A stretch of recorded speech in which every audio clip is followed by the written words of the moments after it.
Udhna railway સ્ટેશનના platform number 6 પર RPF જવાન bike ચલાવતો ઝડપાયો।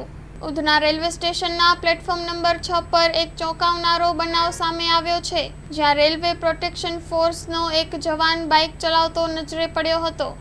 આ ઘટનાએ મુસાફરો અને સ્થાનિકોમાં આશ્ચર્ય અને ચર્ચાનો વિષય બની ગયો છે, કારણ કે રેલવે પ્લેટફોર્મ પર વાહન ચલાવવું નિયમોની વિરુદ્ધ છે અને મુસાફરોની સુરક્ષા માટે જોખમી બની શકે છે। પ્રાપ્ત માહિતી અનુસાર આ ઘટના ઉધના રેલવે સ્ટેશનના પ્લેટફોર્મ નંબર 6 પર બની, જે પહેલેથી જ મુસાફરોની ભીડ અને મર્યાદિત સુવિધાઓને કારણે ચર્ચામાં રહે છે। આરપીએફ જવાન દ્વારા પ્લેટફોર્મ પર બાઇક ચલાવવાની ઘટના મુસાફરોની સુરક્ષા અને રેલવે વહીવટની જવાબદારી પર સવાલો ઊભા કરે છે। આ ઘટનાને લઈને કેટલાક મુસાફરોએ નારાજગી વ્યક્ત કરી હતી અને રેલવે તંત્ર પાસે આ મામલે તપાસની માંગ કરી હતી।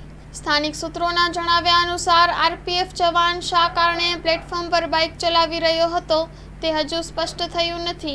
જો કે આવી ઘટનાઓ રેલવે સ્ટેશનો પર શિસ્ત અને સુરક્ષાના ધોરણોનું પાલન કેટલું જરૂરી છે તે દર્શાવે છે। ઉધના સ્ટેશન, જે સુરત શહેરના મુખ્ય રેલવે સ્ટેશનોમાંનું એક છે, ત્યાં આવી ઘટનાઓથી મુસાફરોમાં અસુરક્ષાની લાગણી ફેલાઈ શકે છે। Story report by Bhavesh Rana, Surat.